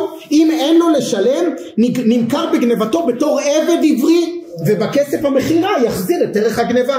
הוא נתפס, רצה לגנוב טסלה, ועכשיו נתפס, אומרים לו טוב תקשיב, אתה גנבת, אתה צריך לשלם כפל. נכון, גנב, אתה רצית לשלם, אתה תשלם כפל. אתה עכשיו לך תארגן, ואתה עכשיו צריך לשלם 2 טסלות. הוא אומר אין לו כסף. אומרים אין כסף, אין בעיה. מוכרים אותך בשוק, ואתה עכשיו תשטוף, תעבוד בתור שוטף כלים. כמה זמן? מקסימום 7 שנים. בשנה השביעית תצא לחופשי. 6 שנים, אתה תעבוד 6 שנים אצל הבעלים של הטסלה בבית, ותשטוף כל היום כלים עד שאתה תשלם. נעשה חישוב כמה עולה, כמה משכורת לשעה וכו', ואתה תעבוד 15 שעות ותשטוף כלים עד שאתה תחזיר את הטסלות שאתה רצית לגנוב. עכשיו, אם תימצא בידו הגניבה, מישורת חמור עצה, חיים 2 ישלם. קודם כל אמרתי לא נכון, אם הוא רק רצה לגנוב את הטסלה ונתפס, הוא צריך לשלם רק מחיר של טסלה אחת. אבל אומרת התורה, אם תימצא בידו הגניבה, כלומר הוא בא וגנב בעל חיים, וזה נמצא בידו שור, חמור, שא, כל מיני בעלי חיים, אפילו ליצ'י, רצה לגנוב את ליצ'י, נמצא בידו, חיים ולא טבוחים, הם חיים, 2 ישלם. עליו להחזיר את הגניבה ולהוסיף עליה סכום ששווה לערכה, משלם כפל. ועכשיו זה מה ששאלתם, יש את המשפט המפורסם, הגונב מגנב פטור. מה קורה בן אדם, הוא עכשיו גנב עכשיו כלב יוקרה, יש דבר כזה כלב יוקרה ששווה עכשיו $10,000, הוא גנב את הכלב, באים אליו ואומרים לו תגיד גנבת את הכלב? הוא אומר לא גנבתי. באים בודקים, רואים שהכלב יוקרה נמצא אצלו בבית. עכשיו שמע איזה מישהו חבר שלו שיש לו כלב יוקרה $10,000 אצלו בבית, וכשהוא הלך ועשה משהו, נכנס רגע למקלחת, הוא בא וגנב את הכלב יוקרה. עכשיו מוצאים את הכלב יוקרה הזה אצל השני בבית, הוא צריך לשלם כפל? הגונב מגנב פטור מכפל. זה שגנב את הכלב יוקרה צריך לתת עכשיו לא $10,000, $20,000, אבל זה שגנב ממנו משלם רק את הקרן ולא את הכפל. דבר נוסף נראה, כי יבאר איש שדה או כרם ושילח את בעירו. מה זה יבאר? הוא שלח את הכבשים שלו לאכול בשדה של השכן שלו. הוא שלח את הכבשים הוא שלח עכשיו את הבהמות שלו לשדה, בשדה או בכרם, וביאר, הם הזיקו את הכרם הזה באכילה, בהליכה, עשו שם נזק בכרם. בשדה אחר. יבר זה לא מלשון אש. לא, זה לא יבר, זה בעירה. בעירה זה מלשון לבאר זה לאכול את הכל. הוא ביאר את הכל, הוא אכל את הכל. אז הוא שלח את הכבשים שלו, לבאר בשדה אחר. מיטב שדהו ומיטב כרמו ישלם. אם המזיק אינו משלם בכסף, הניזק רשאי לבחור לעצמו את הערך המקביל לנזק מתוך השדה או הכרם הטובים ביותר של המזיק בתור פיצוי. מה הכוונה? הוא עכשיו גרם לנזק של $5,000. הוא אומר אין לי $5,000.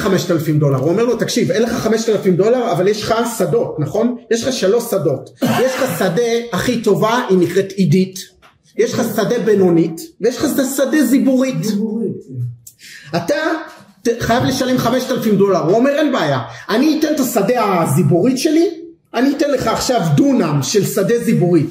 הוא אומר לא, אתה אומרת התורה ממיטב שדה הוא ישלם, אתה תשלם את $5,000 מהעידית שלך, אתה תיתן לי 100 מטר רבוע בשדה הטובה העידית ולא דונם בשדה הזיבורית שלא מגדלת שום דבר. אני רוצה את השדה הכי טובה. ממיטב אומרת התורה, מיטב שדה ומיטב כרמו ישלם. ודבר נוסף אחרון שנראה עכשיו, כי תצא אש מרשותו של אדם אפילו מעצמה. בן אדם עושה על האש בבין הזמנים, הוא עושה מנגל אצלו בחצר, הגיע אש ושלחה גיצים מהמנגל שלו לשכן, והשדה של השכן נשרפה. כי תצא אש ומצא קוצים, היא התפשטה מהמקום שהוא מדליק אש, התפשטה לשדה של השכן ונאכל גדיש, וכתוצאה מכך נאכל גדיש, הרמת תבואה או הקמה או השדה עצמה ניזוקה. שלם ישלם המבעיר את הבעירה. הוא צריך לשלם, נכון? לכאורה מה הוא יכול להגיד? סליחה, אני לא עשיתי כלום, אני עשיתי על האש בחצר שלי, הגיע רוח, משכה גיצים ונדלק לך עכשיו שדה של דונם, מה קשור אליי? אני ישבתי בשטח שלי. אל תעשה על האש, שיש רוח בשדה. נכון, אז אתה תעשה, עכשיו אתה תשלם את כל השדה שנשרפה, אבל מרגיש לכם קצת משהו לא בסדר, לא פייר, בן אדם יושב, עכשיו הגיע רוח ומשכה גיצים לשדה האחר, מה אתה רוצה להגיד מאוס, שמה? זה כאילו בראש שלי כמו גרמה, אבל זה לא... יש פה... גרמה פרט... נכון, אז יש פה גרמה, אבל אומרת פה, מה זה גרמה? אני רק אגיד לכם, גרמה זה לא הוא עצמו גרם, מה הכוונה?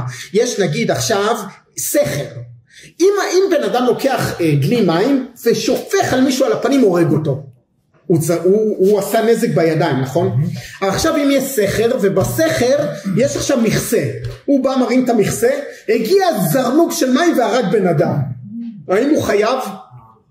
פה הוא לא עשה בידיים, יש פה גרמה, הוא עשה פעולה שבגינה עכשיו המים זרמו, זה כבר יותר קל, כי הוא לא עשה בידיים, אז אתה אומר מעוז שאולי יש פה גרמה, אבל בעניין של אש זה כמו חצים, אתה יודע למה זה דומה? הגמרא אומרת זה כמו חץ, בן אדם בא, יושב בחצר שלו, רואה מישהו מסתובב בחצר ליד, שולח את החץ והולך, החץ הזה הולך ופוגע במישהו, הוא אומר לא זה גרמה, לא עשיתי כלום, אני שחררתי את החץ, לא עשיתי כלום, אש של בן אדם זה כמו חץ, זה ברשותך, ועכשיו הגיע רוח והדליק השדה, אבל יש פה משהו, יש פה חילוק שצריך לעשות, בין רוח מצויה לרוח שאינה מצויה. אם אני יושב עכשיו, סליחה? הוריקן, בן אדם יושב עושה על האש, פתאום הגיע הוריקן וכל הגריל שלו עלה באוויר ונזרק בחצר של החבר שלו ונדלקה כל השדה. פה יכול להיות שהוא פטור, נכון? זה נקרא רוח שאינה מצויה, פה יכול להיות שהוא כבר פטור. הדין הבא זה דין שומר חינם, יש לנו שומר חינם, יש לנו שומר שכר, יש לנו שואל ויש לנו שומר חינם, שומר שכר, יש לנו שואל ויש לנו שואל, עוד פעם, שומר חינם, שומר שכר, שואל וסוחר, על כל זה אנחנו נדבר בפעם הבאה. תדעו לכם שהפרשה הזאת, פרשת משפטים, היא מאוד מורכבת, למה? כי זה הבסיס להמון גמרות. אז הגמרא, כל מה שאנחנו קוראים פה משפט, בגמרא מופיעים עכשיו 20 דפים, עם התפלפלויות, ואם ככה, אז אנחנו מנסים להבין את הפשט, אבל בגלל זה לוקח לנו בקצב יותר איטי, כי זה הרבה יותר מורכב. אנחנו נמשיך בפעם הבאה עם דין שומר חינם. שבת זה השפיץ של כל עבודת השם, ודווקא בגלל שזה השפיץ זה כל כך כביכול קשה. אנחנו למדנו שיש 39 מלאכות בהלכות שבת, אז אנחנו התקדמנו, ועכשיו אני רק רוצה לקרוא לגבי מלאכת מאמר. מה זה מאמר? אוסף. אני רוצה להגדיר לכם את המלאכה. הגדרת המלאכה של מלאכת מאמר, העושה הרמה בפעם הראשונה מדבר שגידולו מן הארץ ובמקום גידולו. ואיפה זה היה? במשכן, באספת הסממנים או באספת המנחות. כלומר, בן אדם עכשיו מגיע לעץ מנגו שלו בשבת, נפלו מנגויים, עכשיו לאסוף את כל המנגויים לסל אחד, הוא עובר על איסור מאמר מהתורה. למה? כי זה מקום גידולו, הוא עכשיו אוסף במקום גידולו. מה קורה אם הוא לוקח את הסל, הביא אותו הביתה, יש לו סל בבית עם מנגויים, ובבית המנגויים התפזרו, ועכשיו הוא אוסף אותם לסלסלה. אין בעיה. סליחה? לא במקום גידולו, נכון. אז עכשיו מאמר, מלאכת מאמר, אני קורא. קופלה ילמד אותנו ממש כמה שורות. איזה שובב קרא קופלה כמעט בייאוש? למה שפכת את התפוזים על הרצפה? מנדי, אחיו בן השנתיים, אוהב לעולל תעלולים. פעם אחת הוא הכניס לתוך מכונת הכביסה את כל הכרטיסים שקופלה זכה במתמידים. בשבת בבוקר זכר מנדי שמכונות הם מוקצה, ולכן רק שפך את כל התפוזים ליד הקיר, וקופלה רחן לאסוף אותם. אז קופלה אחיו לקח את כל התפוזים ושפך אותם ליד הקיר. קופלה אסף את התפוזים, זה לא מאמר? שאלה דינה אחותו של קופלה שישבה באותה שעה על הספה. לא, אמר קופלה כשהוא מרים עוד תפוז ועוד אחד. על איסור מאמר עוברים רק אם אוספים בפעם הראשונה גידולי קרקע במקום שבו הם צומחים, ואנו כאן בבית ולא בשדה, את מבינה? חשבתי, אמרה דינה, אז מה זה כן מאמר? תוך כדי שמנדי מסייע לו לאסוף, הסביר קופלה, אסור למשל להדביק תאנים מיובשות יחד, או כל פרי אחר שנוהגים לאסוף, אסור, אין להשחיל שרשרת של תאנים ולקשור את קצוות החוטים. לעומת זאת, פירות וירקות אחרים שלא נוהגים בדרך כלל להדביק ולקשור ביחד, אם הם נפלו בבית ליד הקיר מותר לאסוף אותם, אבל במקום צמיחתם אסור. ואסור לזרוק תפוזים כי קופלה אין לו כוח לאסוף. צעק פתאום מנדי הקטן וכולם צחקו שסוף סוף הוא מבין. אז אנחנו רואים שמלאכת מהמר כמה תנאים: 1, שזה יהיה בפעם הראשונה, 2, שזה יהיה במקום גידולו. ואני עכשיו מצאתי פה עוד כמה דוגמאות למהמר. אסור, מי שאוסף מלח בים המלח, איזה אחד הגיע לים המלח והוא אוסף מלח במקום שהתייבשו המים, עובר באיסור מהמר אבל מדרבנן. למה? כי זה לא גידולי קרקע, אבל עדיין זה מקום גידולם, נכון? אז הוא עובר באיסור מהמר מדרבנן, לא מדאורייתא. עוד דבר, אוסף ביצים מלול של תרנגולים עובר באיסור דרבנן של מהמר, כי עוד פעם זה לא עץ, זה לא גידולי קרקע, אבל עדיין הוא אוסף במקום גידולם.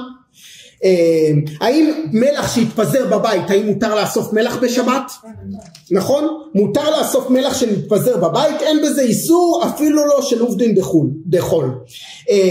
האם מותר, מישהו שיש לו בהמות, האם מותר לו לגרוף אוכל של הבהמות? לגרוף אוכל לבהמות בשביל שיאכלו? המהמר לבהמה עובר באיסור מהמר, כנראה מדרבנן.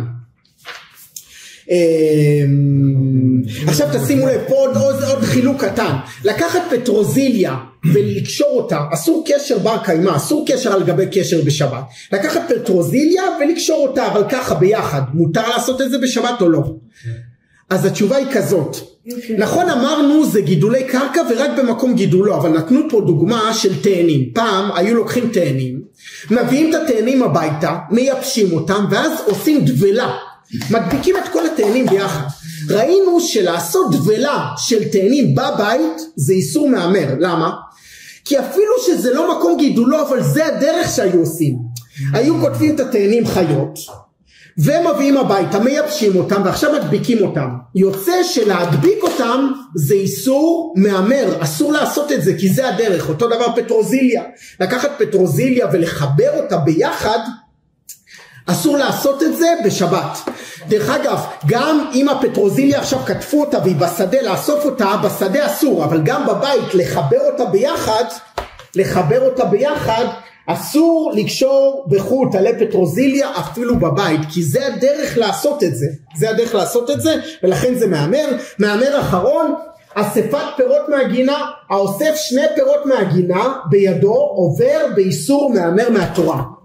אנחנו רואים שבאמת אז למדנו זורע, חורש, קוצר, מהמר. זורע זה כל דבר שמשפר את הגדילה של העציץ, אסור לעשות בשבת. זורע, חורש זה כל חרישה בקרקע, אסור לעשות בשבת. קוצר זה כל דבר לקטוף בשבת, אסור לעשות. ועכשיו גם למדנו מהמר. תדעו לכם שעניין של שמירת שבת, אנשים אסרו על זה נפש. ועכשיו אני אגיד לסיום, היה 9 באב, איזה דברים אסור ללמוד ב9 באב? אסור ב9 באב ללמוד תורה. כל דבר שמשמח, כי תורה משמחת, אסור ללמוד ב9 באב תורה. יש דברים מסוימים, למשל הלכות החורבן מותר, הלכות אבלות מותר, אפשר לקרוא ספרים על השואה ב9 באב. אני קראתי ספר שקיבלתי מחבר יקר שלי, זה ספר שנכתב על המשפחה שלו. אני רק אקרא לכם קטע קצר על עניין כמה חשוב היה ועד היום לאנשים מסוימים העניין של שבת. אני קורא, סיפור אמיתי. אני שתיתי את הספר הזה ב9 באב על כל 200 עמודיו. 9 באב תש"ד. לפני כמה זמן זה תש"ד? בדיוק לפני 80 שנה. 9 באב תש"ד במחנה ברגן בלזן. זו הפעם הראשונה שכל תושבי המחנה קיבלו עונש. היום אין אוכל. לא למבוגרים, לא לנשים, לא לזקנים ולא לילדים. סיבת העונש, הגרמנים גילו שמישהו במחנה שרף מזרון, בנימוק שהמזרון היה מלא קינים. זה פשע בל יכופר, זו חבלה חמורה, ולכן הוטל עונש על כל יושבי המחנה מנער ועד זקן. אין אוכל 9 באב. מספרת הבת הקטנה, אמא בישלה מעט דייסה ללא חלב עבור אחותי הקטנה ביתיה. האחות הקטנה ביתיה, השם ייקום דמה, עזבה את העולם בברגן בלזן בת 5, בהיותה בת 5. עבור אחותי הקטנה ביתיה, אמא בישלה מעט דייסה ללא חלב, בת 4, בלי תנור ובלי נפט, על מעט קש ובעמל רב. ברגע האחרון תפסו אותה 2 מאנשי השמירה היהודית במחנה. יהיה משפט, וכך דרך ניהולו של משפט במחנה. נוסף על העונשים שהגרמנים מטילים, חייבים גם האחראים היהודים שבמחנה להעניש את העבריינים. לשם כך נערך משפט פנימי. הגרמנים יימח שמם נהנו לראות כיצד יהודים מענישים את אחיהם, מענישים אחד את השני. כמו שכתוב, שחקו על משפטיה, כתוב במגילת איכה. המשפט של אמא נקבע ליום שישי בערב, ליל שבת פרשת נחמו. תפסו אותה ב9 באב, בשבת שאחרי 9 באב היה משפט. בליל שבת, תש"ד. בדרך כלל ערך משפט כזה זמן רב. וכלל דברי תובע היהודי, עדים, דברי הנאשם, הגנת הסנגור ופסק דין של השופטים. כולם יהודים, כולם אסירי המחנה. אולם משפטה של אמא ערך זמן מועט בלבד. פסק הדין, שלילת מנות לחם ליומיים. אמא ויתרה על זכותה להכחיש חלק מההאשמות המופרזות, ואף ויתרה על השתתפות הסנגור האמור לבקש הקלה בעונש על עבירה של בישול עבור פעוטה בת 4. בברגן בלזן לא הייתה הפרדה מוחלטת בין מחנה הגברים למחנה הנשים, ובמשך היום היה אפשר להיפגש. ישבנו בליל שבת והמתנו לשובה של אמא ממקום המשפט. כאשר אמא הגיעה היא סיפרה על פסק הדין. שאלתי אותה מדוע המשפט היה כל כך קצר, ולמה היא לא ניצלה את זכותה להכחיש לפחות חלק מההאשמות. מדוע היא לא אמרה שבאותו יום לא חילקו בכלל אוכל, ועל כן היא בישלה דבר מה עבור הבת הקטנה. אמא לא ענתה. ראיתי שהיא נרגשת מאוד. העזתי ושאלתי פעם נוספת, ואמא ענתה. לא היו שם רק שופטים, לא היה שם רק תובע וסניגור, ישב שם גם יהודי שרשם פרוטוקול. כל מילה שהייתי אומרת שם הייתה נרשמת מיד בידי יהודי. ומתי? בליל שבת. לכן אני שתקתי. מוטב לי לרעוב מעט יותר כמה ימים מלגרום לכך שיהודי יכתוב מילה אחת בשבת. האמא, השם ייקום דמה, נרצחה כמה ימים אחרי זה ברכבות. היא לא נרצחה, היא מתה מחוסר אוכל, מרעב. ברכבת העלו אותם על רכבת בדרך לשום מקום, וברכבת בתא עצמה היא נפטרה מרעב. וכל זה למה? כי היא הייתה מוכנה לרעוב ושיהודי לא יכתוב בשבת. ואנחנו מפה מבינים קצת מושגים על מה זה לשמור שבת. ובגלל זה המעט שאנחנו כבר יודעים, אנחנו חייבים להילחם חזק, כי אנחנו רגע לקראת הסוף, וצריך ממש ממש להראות לקדוש ברוך הוא שאנחנו רוצים להיות במחנה של הגאולה ולא בצד השני. אנחנו יודעים שאסור לכתוב בשבת, אנחנו לא קובעים בשבת, ואנחנו יודעים שאסור להדליק אור בשבת, אנחנו משאירים את האורות דלוקים. ואני יודע שאסור להדליק טלוויזיה בשבת, ואני רוצה שהטלוויזיה תהיה דלוקה, אז אני שם אותה על National Geographic, אבל לא להשתדל כמה שאפשר לא לעשות, כי אם היינו רואים את הפעולות שנעשות בעקבות חילול שבת שאנחנו עושים, לא היינו עושים את זה בחיים. בואו תהיו איתי רגע, תסתכלו. יש פה, אנחנו מתחילים מצד ימין למעלה, להכין נייר חתוך בשבת. בשבת אסור לקרוא נייר. למה אסור לקרוא נייר? איזה מלאכה? מחתך. אז אני מכין מראש, גניה, אני מכין מראש נייר נשלף בשבת. מלאכה שנייה להכין נרות, אסור להכין נרות בשבת, מכינים נרות לפני שבת. מלאכה שלישית, דבר שלישי, לכוון שעון שבת. דבר רביעי, לכוון שעון מעורר. למה אסור לשחק עם שעון מעורר בשבת? אז אם זה מכני, מותר להזיז אותו, אבל אם זה דיגיטלי, או למשל שעון כמו שלי, ברגע שאני בא ואני מכוון אותו, אני יוצר פה איזשהו מנגנון שנעצר, אז אסור לעשות את זה בשבת. לחסות מפסקים בשביל לא להדליק בטעות האור, לכבות האור במקרר, אמרנו שאם בשבת אנחנו פותחים את המקרר ונדלק אור במקרר, אז זה מלאכת, איזה מלאכה להדליק אור במקרר? מבהיר. ואם אחרי שהדלקתי, זה, רגע, הנה, תחילה. הנה, אחד שלם, זה בשבילה. ואם אחרי שהדלקתי את האור במקרר, פתחתי בטעות המקרר, ונדלק האור, ואחרי שנדלק האור, מותר לי לסגור את המקרר? למה לא? לא, מה, מכבה, מלאכת מכבה אסור, לכן מראש סוגרים תור במקרר. לכבות בוילר, לחתוך מפות, למה אסור לחתוך מפות בשבת? איזה מלאכה? מחתך. לפנות מוקצה, מוקצה זה כל מה שאסור לי להשתמש בו בשבת, אני צריך לפנות, מעיף פלאפונים, אני לא רוצה שהפלאפון יהיה לידי, אני שם אותו בארון, שם אותו בתוך המגירה, שלא יהיה פלאפון לידי. אז מה עושים? אז מישהו שואל אותי, אז מה עושים כל השבת? מה עושים כל השבת? אתה לוקח חלונים סופר מעניינים, וכל השבת אתה קורא, אתם יודעים לקרוא, אני יודע שאנחנו שכחנו כבר איך לקרוא, אבל אנחנו פשוט קוראים במהלך השבת דברי חוכמה, דברי קדושה, ולא מסתכלים בטיק טוק ובשטויות ובפייסבוק, לומדים חזרה לקרוא, כמו שהיה בכיתה ג'. ולהכין תמצית תה. למה להכין תמצית תה? כי אמרנו שאסור לבשל תה, טיון בשבת. זה קלי הבישול, זה סוג של מבשל להרתיח, כי תה זה מקלי הבישול. מה הכוונה? זה משהו שמתבשל מאוד מאוד מהר, ולכן לקחת טיון בשבת בתוך מים חמים, זה קלי הבישול. אבל בכלי שני לא מבשל. אז אם אתה רוצה להיות על הצד הבטוח, שים אותו בכלי שלישי. אבל מי שרוצה עוד יותר להחמיר, לוקח לפני שבת כמה טיונים, מרתיח אותם ועושים תמצית תה, ואז כל שבת מוזגים תמצית תה, מוזגים מים חמים, כי זה תה כבר שהתבשל, כי תה הוא מקלי הבישול שלא יהיה בישול, להרתיח מים חמים לפני שבת, ולהעמיד פלטה שלא יהיה מבשל. אז זה בשבילכם מתנה, זה לא הגיע ככה סתם, זה היה צריך לעשות הרבה בשביל להשיג את זה, אז זה בשבילכם מתנה. בעזרת השם שהקדוש ברוך הוא יזכה אותנו ללמוד וללמד, לשמור, לעשות ולקיים את כל מצוות השם יתברך בשמחה, ביראה ובאהבה גדולה.